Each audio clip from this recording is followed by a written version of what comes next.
Assalamualaikum warahmatullahi wabarakatuh. Kembali lagi bersama saya Eka Rahmi Amri. Nah, di video kali ini saya akan mempresentasikan desain taman dan lapangan dusun kerajaan sebagai bentuk aplikasi dari program yang pertama yang sebelumnya, yaitu mengenai penataan pemukiman.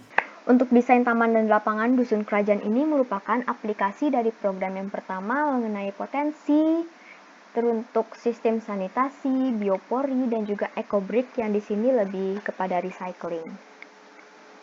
Untuk sekilas tapaknya dulu, taman dan lapangan ini terletak di sebelah SDN, Dusun Kerajaan RW 14, Gergunung, Klaten Utara, Klaten, Jawa Tengah dengan luas kurang lebih 1000 meter persegi.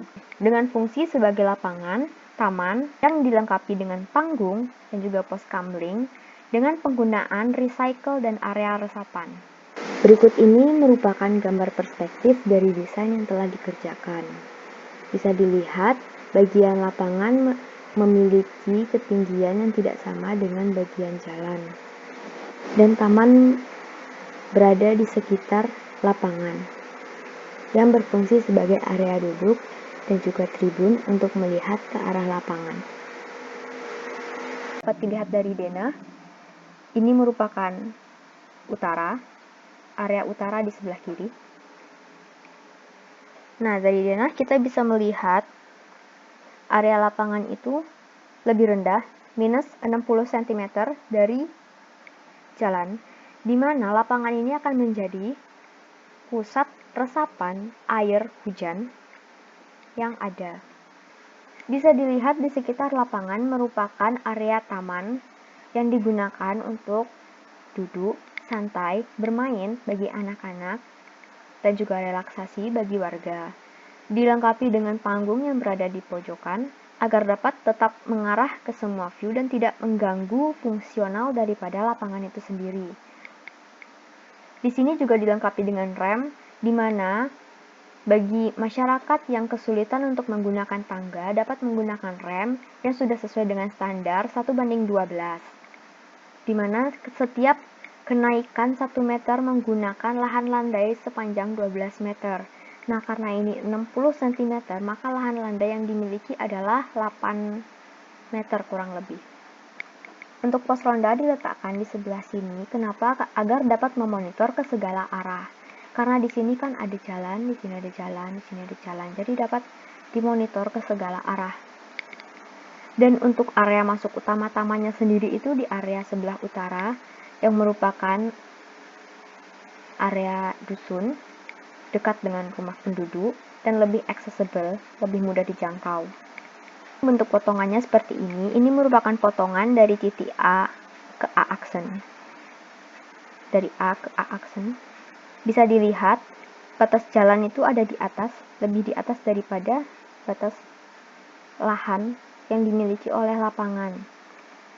Untuk ketinggiannya bisa dilihat di sini, di mana jalan adalah titik 00, maka untuk tempat dudukan yang pertama itu berada 0,3 cm di bawah jalan, dan untuk lapangannya berada di 0,6 cm di bawah area jalan. Jadi terlihat ini seperti sengaja dicekungkan, sengaja digali agar air bisa mengalir ke sini dan menjadi area resapan, sehingga banjir dapat dihindari. Bisa dilihat sendiri, area tamannya ada di sebelah ujung-ujung dari lapangan. Jadi juga bisa sebagai tempat untuk tribun menonton yang ada di lapangan.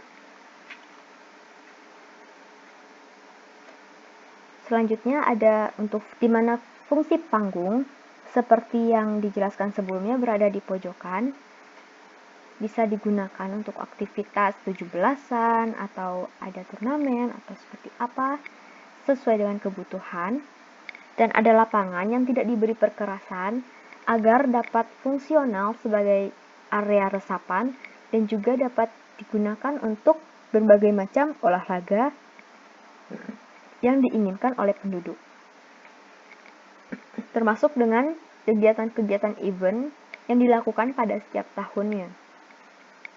Di sini terdapat area untuk sumur air hujan yang akan dijelaskan nanti. Di sini area pos ronda, taman-taman, tempat duduk, teduh, dan juga rem bagi yang kesulitan melewati tangga. Nah, di sini kita menggunakan recycling furniture, di mana furniture-nya itu dapat menggunakan bahan-bahan sampah anorganik yang dimanfaatkan didaur ulang kembali menjadi bentuk yang lebih fungsional dan sesuai dengan kebutuhan. Bangku dari botol bekas, dari ban bekas, atau menjadi sebagai perkerasan jalan di sebelah masuk tadi, menggunakan bagian bawah botol yang dicat warna-warni lalu ditancapkan di tanahnya, dan juga menggunakan eco brick untuk tangga dan juga dudukan, sehingga dapat menghemat penggunaan semen juga. Sistem air dapat dilihat karena fungsi daripada lapangan inilah sebagai area resapan, maka tidak diberi perkerasan dan didominasi oleh rumput. Nah, untuk garis yang ada di sekeliling lapangan ini merupakan jalur air hujan yang memiliki lapisan seperti berikut, di mana ini merupakan saluran air hujannya dilapisi dengan besi kisi, lalu paranet, dan juga kerikil. Kenapa? Agar saluran air hujan ini tidak terisi oleh sampah, dan juga sebagai penyaringan tahap awal untuk masuk ke sumur resapan air hujan, yang kedepannya dapat digunakan sebagai air yang akan menyiram tanaman yang ada di taman itu sendiri. Dapat dilihat di sini merupakan area sumur penampungannya, dan di sini merupakan area mesin air dan juga selangnya. Untuk sistem penampungan air hujan sendiri memiliki skema gambar seperti berikut. Ini adalah pipa yang berasal dari saluran drainase, masuk kepada tampungan pertama, yaitu bak yang memiliki saringan pasir kerikil. Setelah air disaring, lalu masuk ke bak penampungan air hujan yang untuk dimanfaatkan dengan volume 10-12 meter kubik. Nah, air yang sudah tertampung, jika memiliki kelebihan air, maka akan disalurkan ke bak sumur resapan dan air dikembalikan ke dalam tanah, sehingga air itu tidak terbuang sia-sia begitu saja. Jadi, karena penduduk sendiri juga menggunakan air tanah sebagai sumber air bersih utama, maka kita harus menjaga keberlangsungan air tanah yang ada di area kita. Salah satunya dengan cara memasukkan kembali air hujan ke dalam tanah. Selanjutnya ada titik biopori sebagai implementasi dari program sebelumnya, yaitu menggunakan biopori di dalam saluran drainase. Nah, saluran air yang tadi ini memiliki titik-titik biopori di dalamnya dengan ketentuan jarak antar titik ialah 1 meter minimal. Kalau maksimalnya bisa sesuai kebutuhan. Nah, titik hitam adalah titik biopori yang berada dalam saluran drainase. Sedangkan yang berwarna merah adalah titik biopori yang berada di sekitar tanaman, yang dapat ditata seperti gambar sebelumnya yang sudah disajikan. Sekian presentasi dari saya. Terima kasih saya ucapkan kepada Pak Suwarno selaku RW yang telah memberikan izin dan juga informasi, dan kepada Mas Dava yang telah menolong dalam pengumpulan data. Mohon maaf apabila terdapat kesalahan. Semoga dusun kerajaan dapat menjadi dusun yang bersinar.